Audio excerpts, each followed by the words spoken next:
Excuse me, where's the Statue of Liberty at? Okay. Guess I'll just host Gotham Comedy Live. Tonight on Access TV, it's Gotham Comedy Live. Get ready to laugh with Jen Murphy, Brad Zimmerman, Beth Stelling, Jason Lawhead. This week's host, Bill Engvall. Gotham Comedy Live. All happening right now. Ladies and gentlemen, Bill Engvall.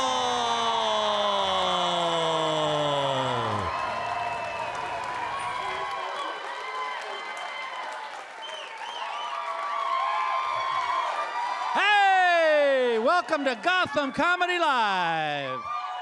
Yeah. What a night we got for you. It's so great to be back in the city. For those of you maybe your first time in the city, let me give you a couple of tips about how to not look like a tourist. Don't wait for the little walking man to cross the street. Number 2, never ask where the Statue of Liberty is. And number 3, never, on any circumstance, walk into a deli and go, let me see.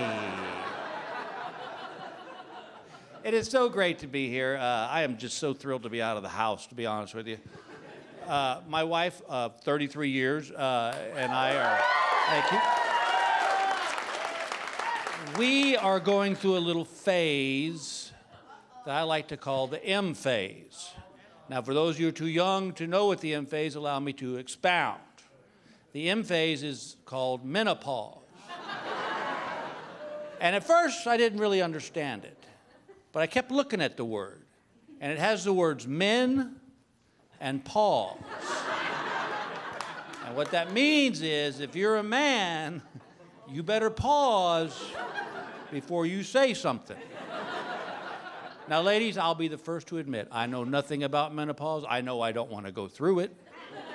But the only way I can describe it is, in your 20s, you marry this girl and this little angel, and she hangs on your every word, and you just can't wait to be with each other.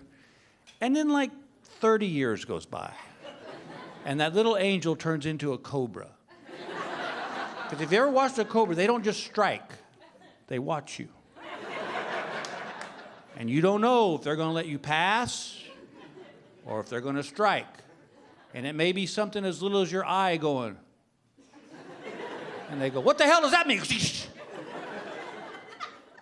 The way I understand it, ladies, is that the worst part about menopause is that you never really know when it's going to rear its ugly head. Because if you did, I'm sure you would tell us.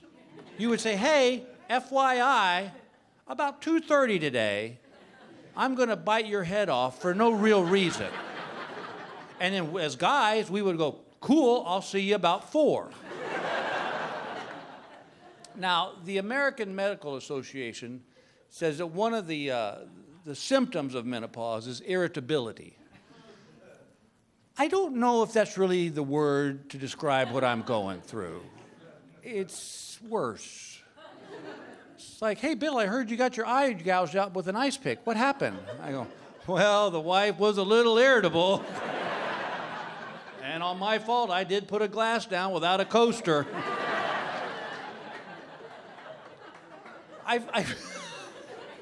I feel bad for her because the poor thing is going through hot flashes and night sweats, and geez, our room is like the temperature of a meat locker.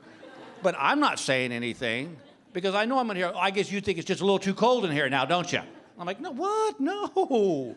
I love seeing my breath. I'm going to go turn on the faucet so the pipes don't freeze.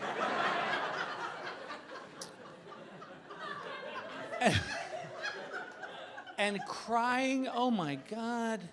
That's the other thing. She's going through these emotional things. Like the other day I walked in the house, she's crying her eyes out sitting on the couch. Now when I see my little princess crying on the couch, I assume someone's life has passed away. Something horrible has happened. And I said, what's wrong, baby? And she goes, I can't get into the jeans I wore when I was 20.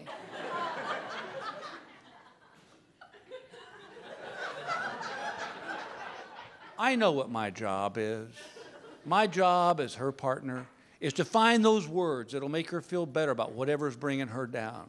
And the good Lord above knows I try. But sometimes the words don't come out the way I had them formulated in my head.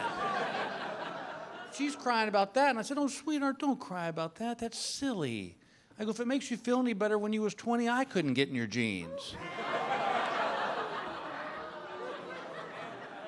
I'll be outside. And the snoring, oh my God. Y'all, it's like sleeping with a dude with boobs. It's insane. She weighs 120 pounds, but the noises that emanate from this little thing. And if it was rhythmical snoring, I could get used to that and fall asleep. But this is what I try to go to sleep to every night.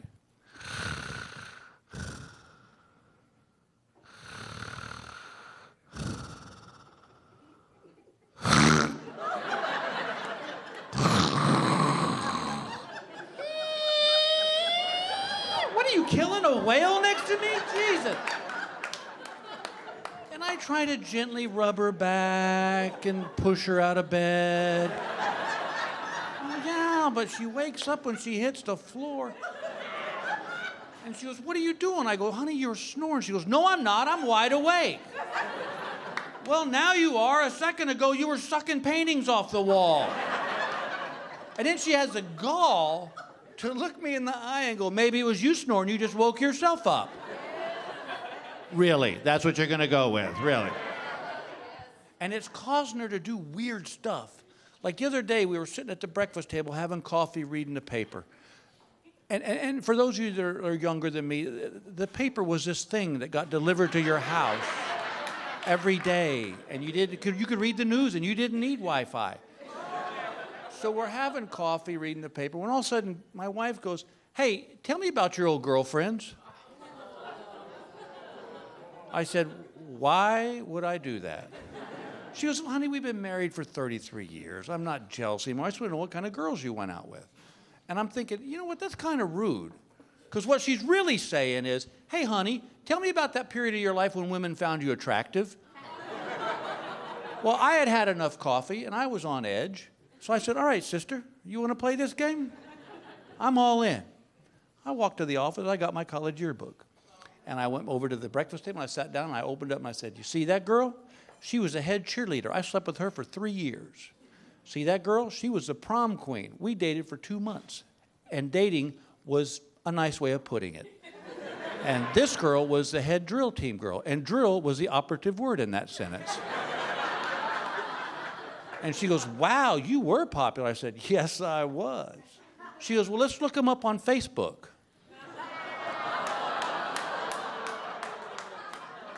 I don't want to do that. And she said, why not? I said, well, because I want to remember them as the prom queen, the drill team leader, the cheerleader. I don't want to remember them as a walking Geritol ad. I swear, and it's not that these women were very attractive, but come on. I'd like to think of these girls on the pill for something other than lowering their cholesterol, all right? And to be honest, the only way I get these girls in the backseat of my car now is because it's more comfortable under arthritis. And I don't want you to get her, because I do love Gail. We've been married for so long, and she's my partner. But if that wasn't bad enough, while this menopause was going on, we decided to build a house together. I have a new bumper sticker out called, if you think you know your spouse, build a house. Do you know what I did the other day for 4 hours? I stood at a wall and looked at drawer pulls. Drawer pulls. There was hundreds of them. And she goes, which one do you like? And I went,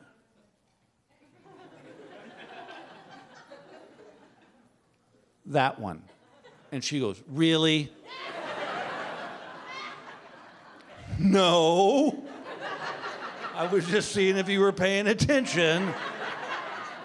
I really like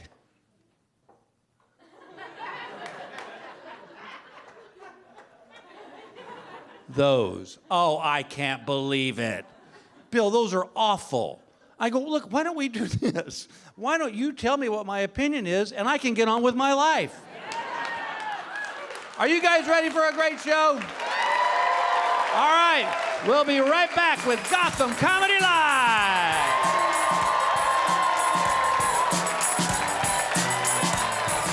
Jen Murphy is taking the stage when we return. And stick around later tonight for Bill Engvall when he takes the stage. Welcome back to the Access TV presentation of Gotham Comedy Live. More laughs happening right now.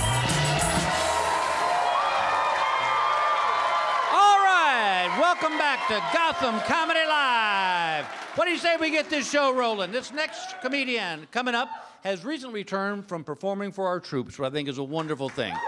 Yes. Would you please welcome the very funny Jen Murphy?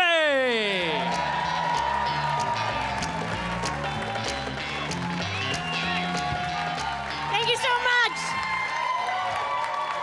Wow, you guys are so nice. You're so nice. It's so nice to be here. I'm so happy. You guys are like the first people I've talked to today. I'm very lonely. I actually spent a good part of my day today like Googling personality disorders. Is that weird? Just because I recently got dumped, and I'm just like, fuck that. I'll find out what's wrong with him. Because it is not me. No, it's me. I like assholes. That's my problem. Ugh. Why are they so attractive? Are there other women here who love assholes? And you probably can't say it because you're sitting right next to them. You're like, shh, we'll talk after the show. What is it that makes them so attractive? Oh, I don't know. I've been drinking too much lately. It's because I tried to get into that relationship. I just became an alcoholic instead. Is that normal? Is that a normal reaction to intimacy? I think I waited too long. Like, I've been single my whole life. You can't wait till almost 40 and then be like, I'm going to be intimate now. After just like a lifetime of one-night stands, right? I'm like, oh, we have to look at each other? Nobody ever told me that relationships are really just like the world's longest staring contest. Right? Because eventually you run out of shit to talk about, and you're like, you're still here? We should do some shots. Oh,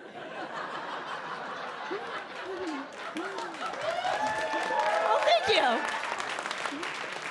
You guys like to drink? Like, sober kissing just totally freaks me out. I don't like it at all. I think it's weird.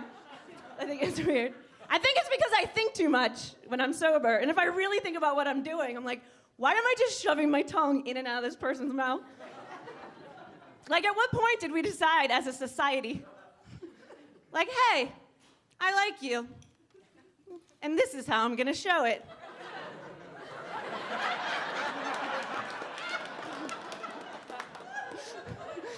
Sorry for those of you who are gonna make out later. For like 1 second, you're gonna get my face in your head. Just like...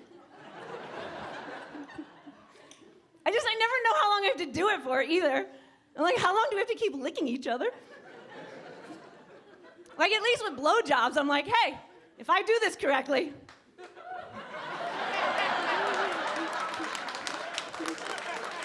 something awesome is gonna happen. Right? I don't know. I get so excited when I make that thing like I did it! Like, I feel like validated, like, I have purpose. No, I didn't go to college, so. It's the little things in life. I had to start watching porn when I first got into the relationship, because all of a sudden I realized, I was like, oh, fuck, I'm getting old. Like, I need a skill. This isn't gonna work. No, I was really bad at blowjobs. I'm not afraid to admit it. We're close, right? I trust you. You gotta know your weaknesses. No, I was bad. But I took it very seriously. Like, I sat down one morning with like a cup of coffee, and I was like, today I'm gonna learn. Like, I Googled blowjobs. I highly recommend it for any women that might feel inadequate in that area. Like, it totally changed my life. Like, watching these professional women do it, I was just like, oh my God. Is it supposed to be that delicious?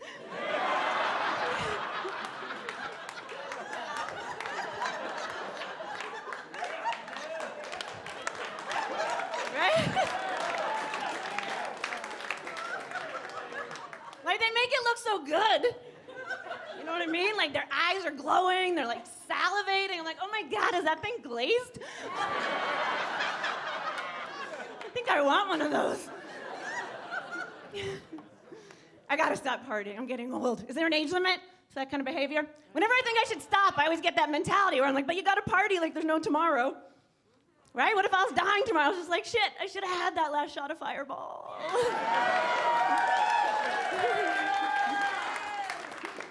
But like now, I'm almost 40, I'm like, fuck, these tomorrows just keep coming. I'm getting old. I just cut these stupid bangs. It's like the poor girl's Botox.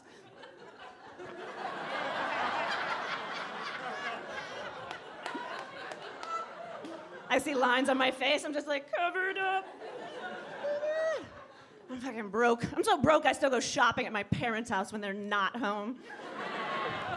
Just like, they're not gonna miss that roll of toilet paper. I don't know. I just wanna be a whore so badly. That's my new goal. I think once you hit 35, it's like, fuck it, right? I mean, I haven't liked most of the guys I slept with anyway. So I'm like, if you could just leave some money.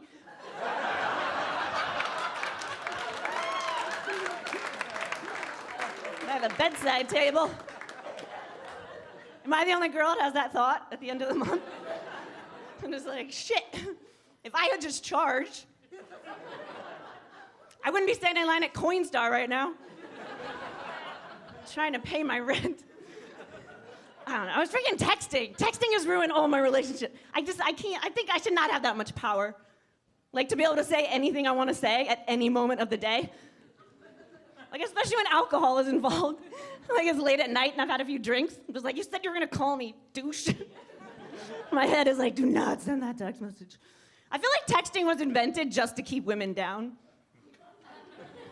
Like, as soon as they gave us the right to vote, they're like, oh, we'll think of something else. Keep these bitches crying in the employee bathroom. Don't let them get too much work done.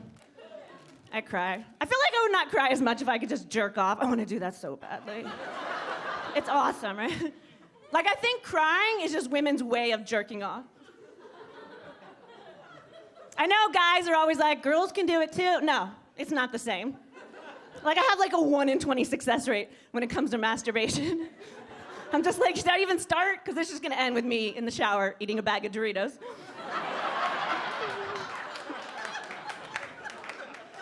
But I feel like with guys, it's always a success, right? Like every day is just, like, touchdown. Do you guys ever fail?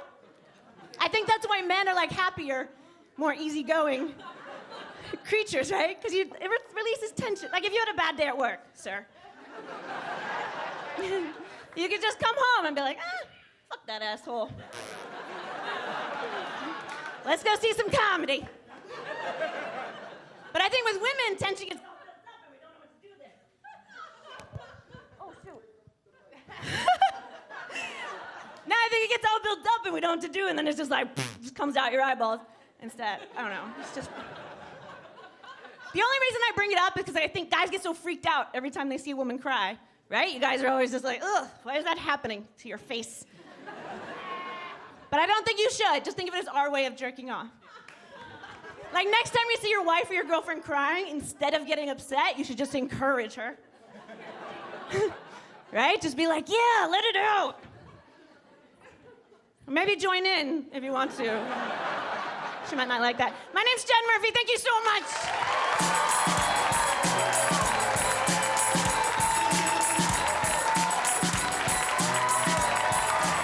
Brad Zimmerman is taking the stage when we return.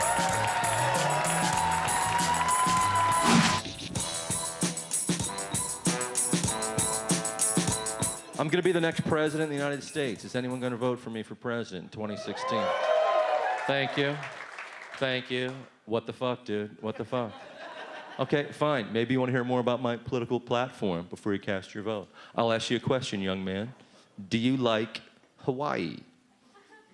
Okay, well, as president, I'm going to move it to Lake Michigan. Hawaii's beautiful. It is too far away. We move it to Lake Michigan. It's a 5-minute canoe ride from downtown Chicago. Easier for the entire country to visit.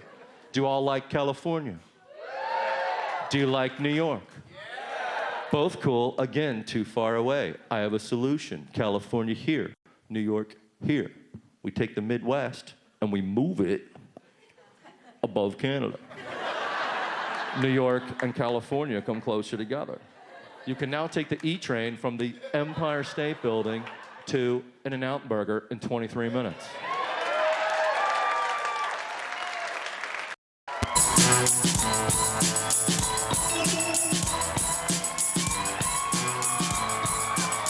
All right, we are back at Gotham Comedy Live. We're off to a great start.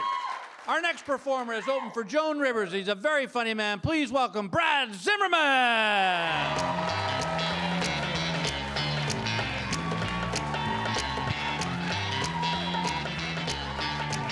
Thank you.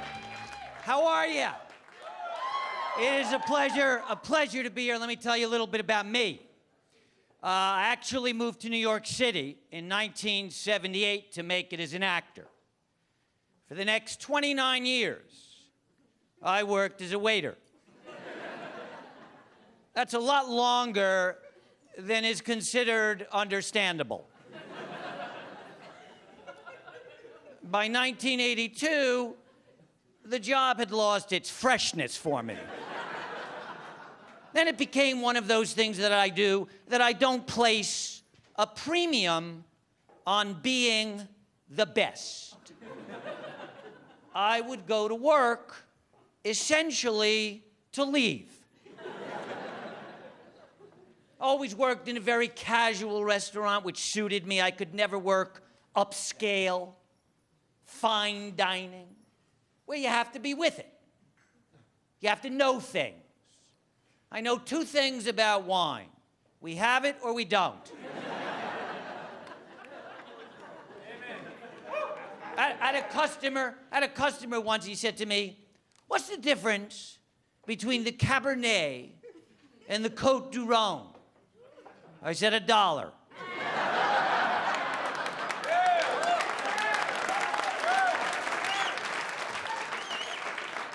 Wait, I worked very briefly in one of these fancy, upscale restaurants. Had to go to wine tastings. You know what it's like to sit in a room for 3 hours and listen to this?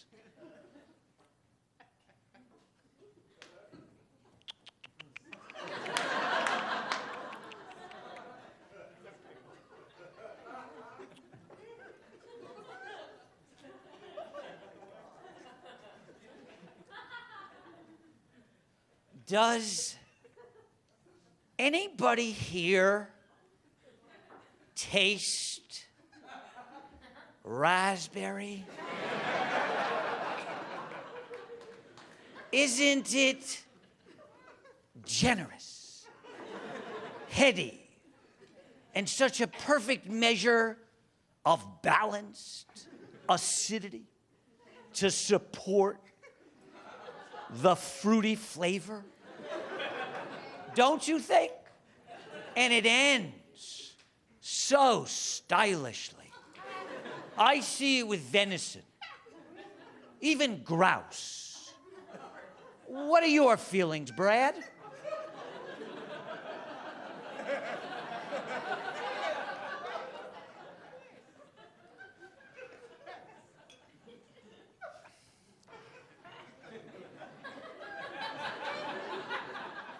I feel abused and completely uninterested, with a perfect measure of utter contempt for those who are. And with a finish that is long overdue, I think this would go great with a gun.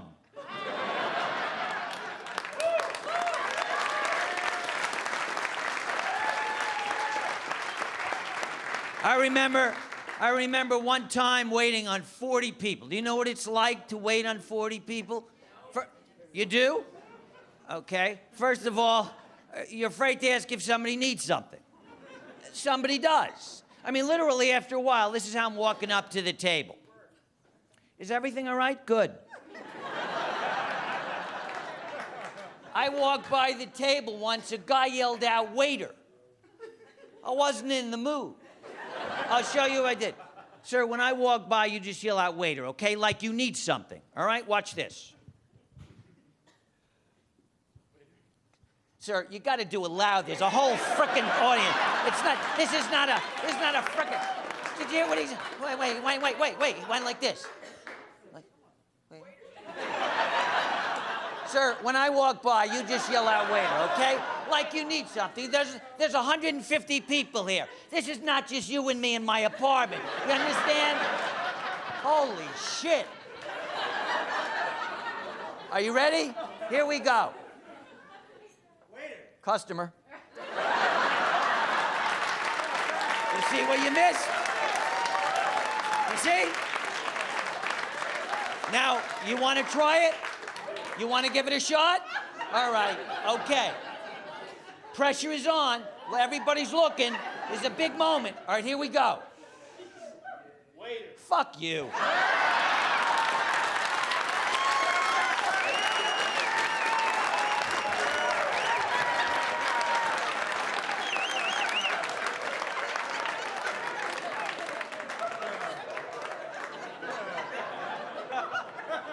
There, you think he'll tip me? So I'm at work one day, right? A guy walks in, starts doing this. He's flagging me down, right, as he's being led to the table. So I walked over and he says to me, I'm in a hurry. I said, so go.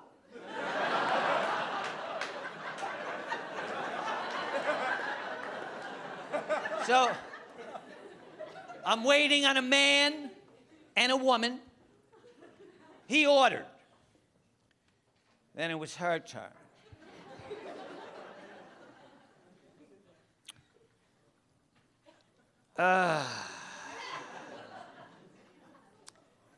Hey. Everything looks so good. And you say you're out of the swordfish. Well, I had chicken for lunch. I don't want heavy. This looks good, but I can't have peppers. I mean, I can, but I shouldn't. What are you getting? No. Okay. All right, okay. I'll tell you what. I'll take...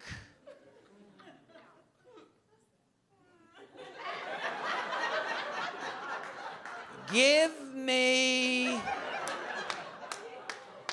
Let me have between the duck and the lamb. Which would you get? The duck, huh? Not the lamb?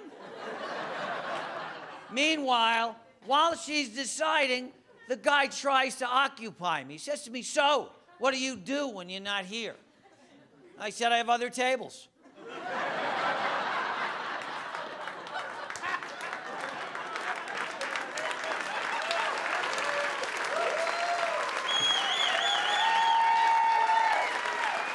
Now, I want you to understand something. Being a waiter for a long time is humbling, very humbling. But I could live with myself if I didn't have a family. That's where the pressure comes from. You know what it's like when you're not successful? Your mother tells you about somebody who is? Did you know that Jack's son just sold his business for $90 million? See, I didn't know that. But I'm glad she told me, because otherwise I wouldn't feel like shit. Folks, that is my time. You are awesome.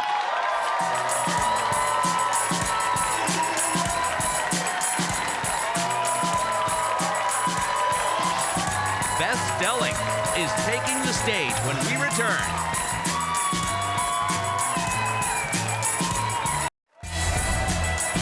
Welcome back to the Access TV presentation of Gotham Comedy Live. More laughs happening right now. All right, are you having fun? Well, let's keep that fun rolling. This next comedian had just had her half-hour comedy special on Comedy Central. Please welcome the very funny Beth Stelling.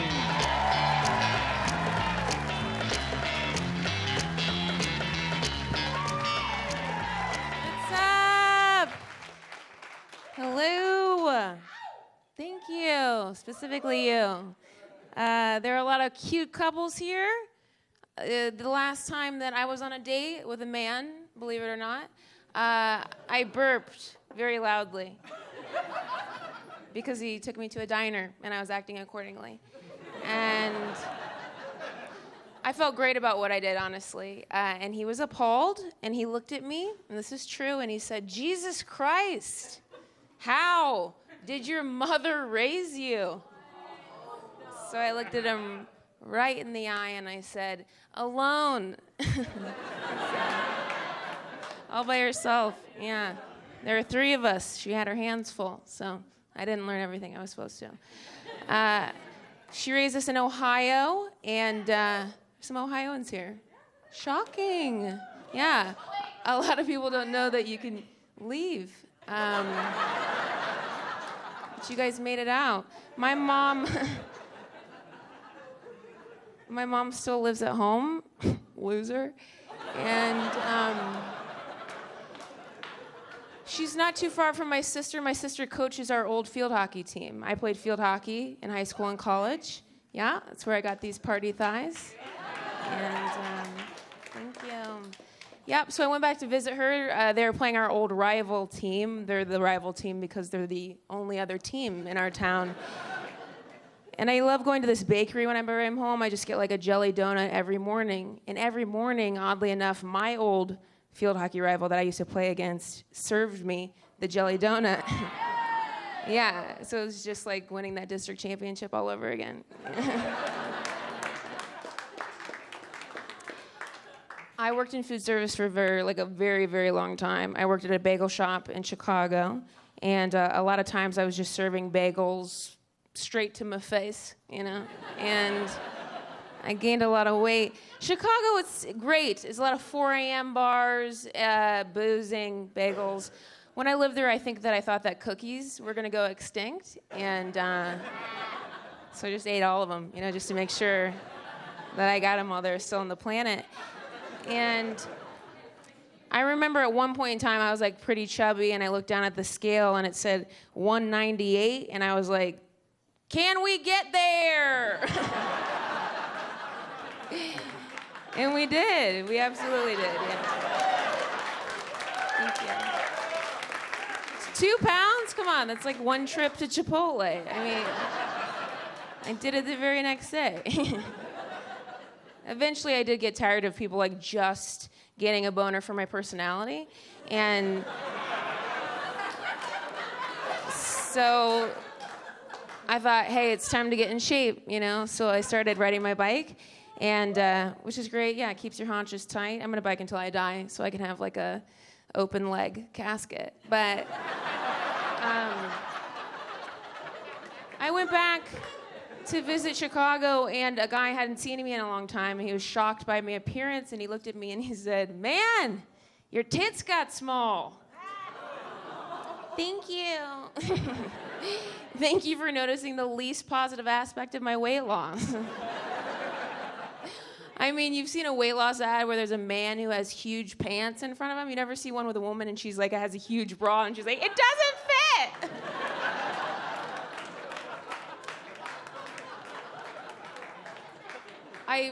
I cannot blame him, honestly.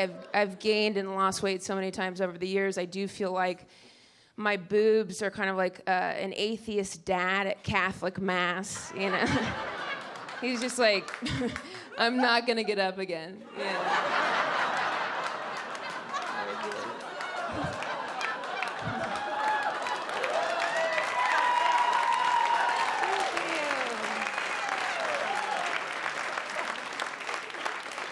They look great. They look amazing. I mean, I was in Playboy this summer, so thank you.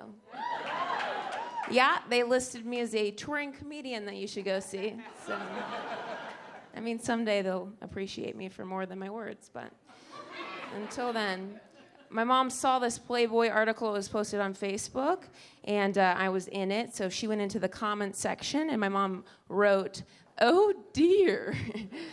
My mom is a virgin, and she wrote,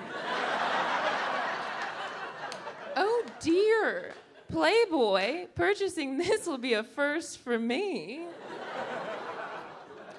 I didn't have the heart to tell her, like, it's just an online thing, you know? It's not gonna go in the print copy of Playboy. I mean, people use that magazine to jerk off. Nothing makes a dick go softer than a funny woman. So, I didn't tell her because I wanted her to go get one. You know? I mean, we live in a very small town. She's an elementary school music teacher. I just imagine my mom going to the store and picking up a Playboy and putting it down on the counter and just being like, "It's not what it looks." My daughter's in here.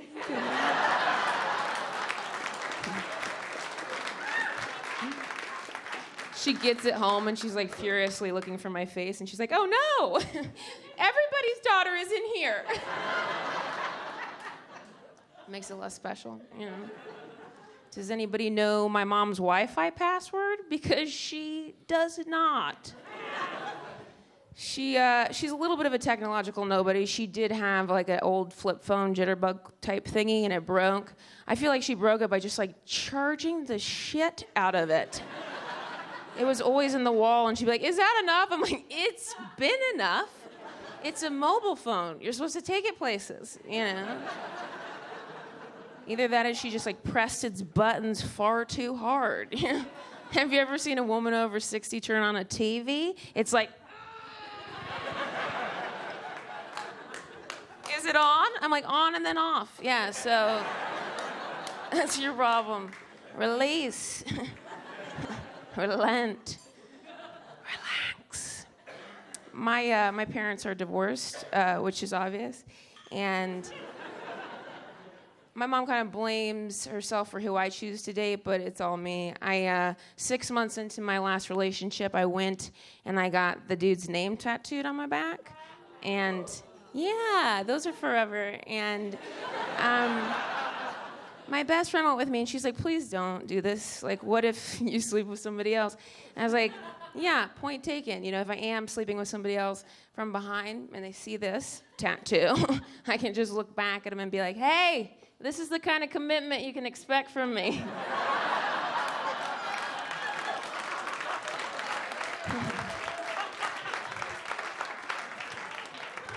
It's not bubble letters and hearts and stuff. It's actually, it's his signature. So it's really more of like a lease is how it all shook out, you know. Do you know how hard it is to get laid with another man's name on your back? Not hard.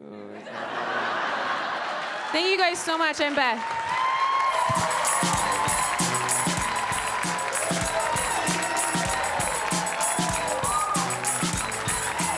Jason Lawhead is taking the stage when we return.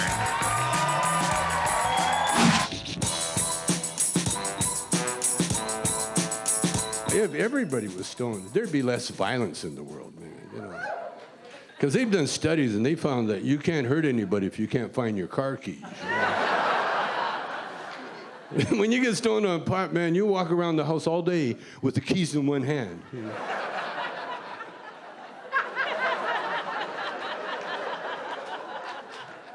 And they talk about pot being a gateway drug. It's more of a doorway drug. As soon as you walk through that doorway, you can't remember what the fuck you're looking for. You know? What am I doing in the closet? Why am I holding my keys? That's why I keep a bong in every room in my house. Then you go, "Oh, a bong. Okay, I know what to do now." Yeah. Welcome back to the Access TV presentation of Gotham Comedy Live. More laughs right now. Hey, welcome back to Gotham Comedy Live. Wow, what a show we've had so far. We're going to keep it rolling with this next comedian. He has his own podcast called Lawhead's Court. Would you please welcome Mr. Jason Lawhead?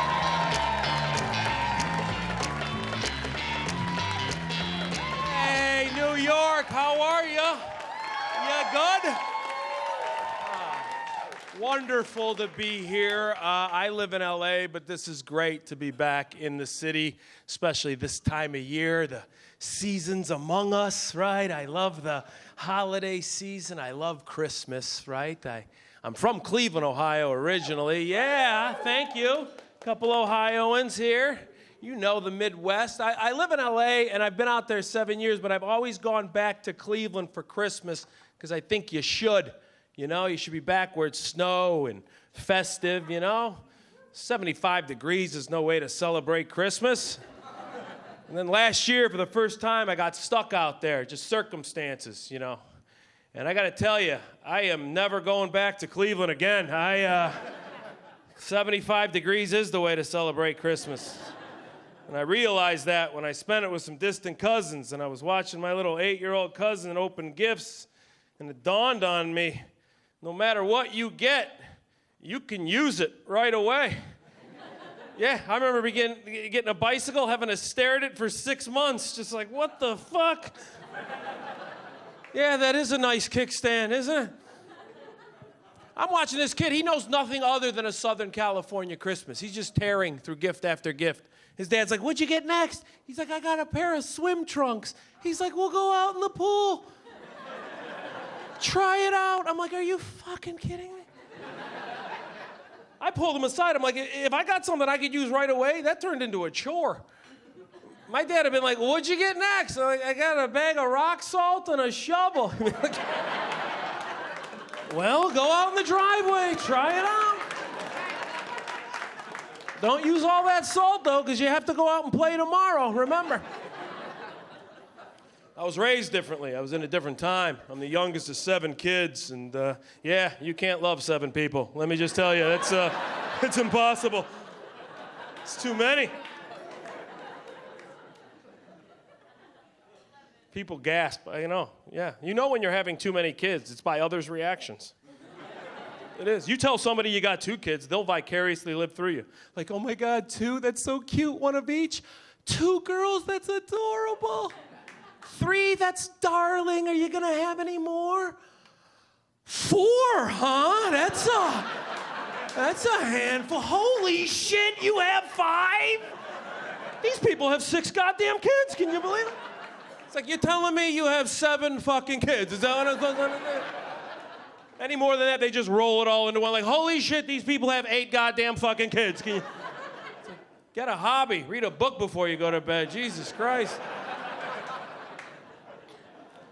My parents, man, they're funny. They're something. They're pushing, 80 years old now, and they're hilarious. They're at that age where they're being thrust into technology, and they've never needed it their whole lives. You've ever seen anybody that age now? They never needed that shit. Now my mom wants a cell phone so she can talk and text to her grandkids.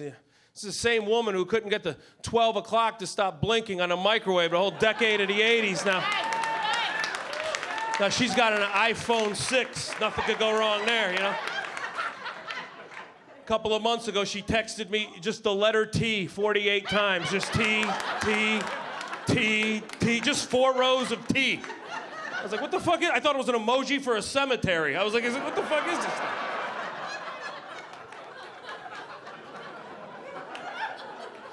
My dad's at that age where he needs help with everything, but won't let you help him with anything. Do you know anybody like that? Yeah. Yeah, now he's got 8 lines on each one of the lenses of his glasses, so it looks like a staircase going to his forehead. Nothing he ever reads or looks at is ever close enough or far apart. He's like...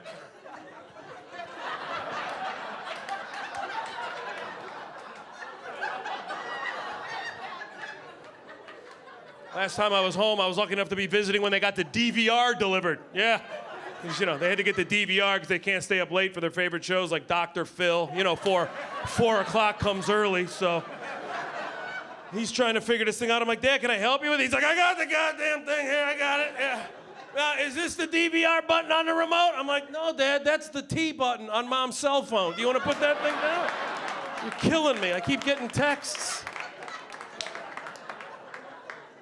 They talk to each other now 5 feet apart like they're boarding a helicopter. I've never seen. Hi,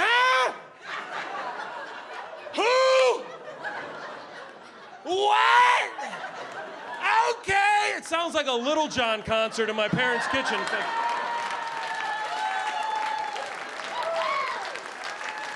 My mom's always got to get the last word, like, yeah! Like, fuck. Stop rapping and pull up your pants, would you? This is embarrassing. But they're funny, my mom and dad. They've been through a lot together. They're good people, you know. They just did the best they could, you know. They got a lot in common. My parents are survivors, is what they are. 58 years together, and yeah. My dad has battled and beat cancer twice, and thank you very much, thank you. My mom has battled and beat my dad twice, so they're a tough couple. People are always telling me, they're always like, man, you must be so proud of your parents, you know? Everything they've been through, seeing death staring them in the face, and they just keep going, man. They stay active, they travel the world, and I'm like, yeah, you know, I can see how you see it that way, but I mean, they are just plowing through the inheritance. I mean, it isn't even fucking funny. It's not even funny at this point. It's like, you know, come on, Dad, slow down. I'm still mostly an opening act. I don't know how this is gonna pan out, you know what I mean? Like, and they were both school teachers, so there's not a lot in there to begin with, you know what I mean? Like, my mom's the one who always calls us with the exciting news, you know, to tell us everything. Like, your father and I are going on a Mediterranean cruise. I'm like, oh my God. Please tell me you were on a game show. This is awful. We're flying first class to Australia. You better have booked that on points, I swear to God. Because I'm just afraid at the end of it all, you know, all 7 of us are going to be sitting there in that lawyer's office looking around, you know, he's going to be going over the books like, all right, after funeral costs and probate tax, everybody throwing a 50 and we should be good. How many be like, 50? 50? 50? I don't have 50. Do you have 50? I don't have 50. Are you sure they're dead? Because I usually hit up mom and dad for shit like this. Hey, thanks everybody. My name's Jason Lawhead. You guys are a lot of fun. Thank you very much. Thanks for coming out.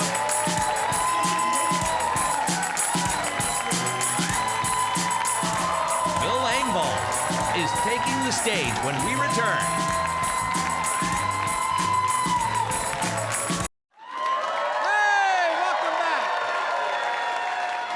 What a show. It's just been crazy. All right. I would be remiss if I didn't do a couple of these for you. Now, as most of you people know, that one of my pet peeves in life is I hate stupid people. They should have to wear signs that just say, I'm stupid. 2 of my favorites over the last 35 years of doing this, and unfortunately my lovely bride holds position 1 and 2. We decided we were going to get TiVo. So I went over to Best Buy, I bought the box, and on the box it says, you know, installs in 30 minutes or less. Apparently they've never met me. So 7 hours later, I get it going. And I don't know how they do it, but it is amazing. And my wife came downstairs and she goes, how is it? And I said, this is crazy. I go, what's this? I go, I can pause live sports. And she says, and they'll just wait?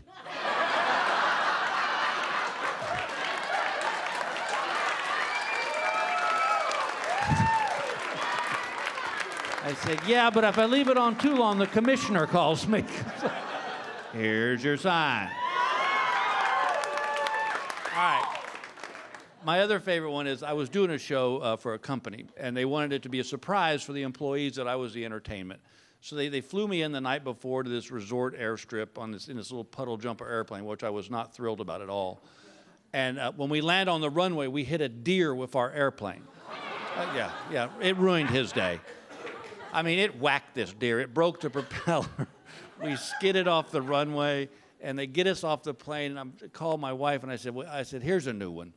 And she said, what? And I said, you're not going to believe this. I go, we just hit a deer with our airplane. And she goes, oh, no. Wait, were you on the ground?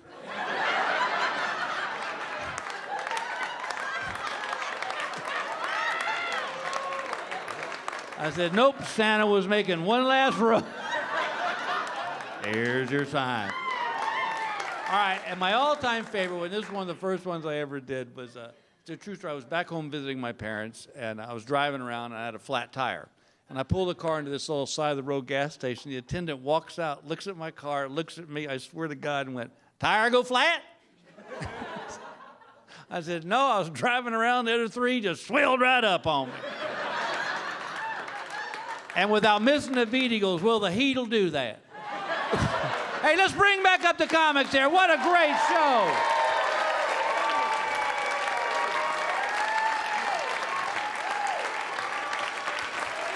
Jen Murphy, Brad Zimmerman, Beth Stelling, Jason Lawhead, ladies and gentlemen, the future of comedy right here.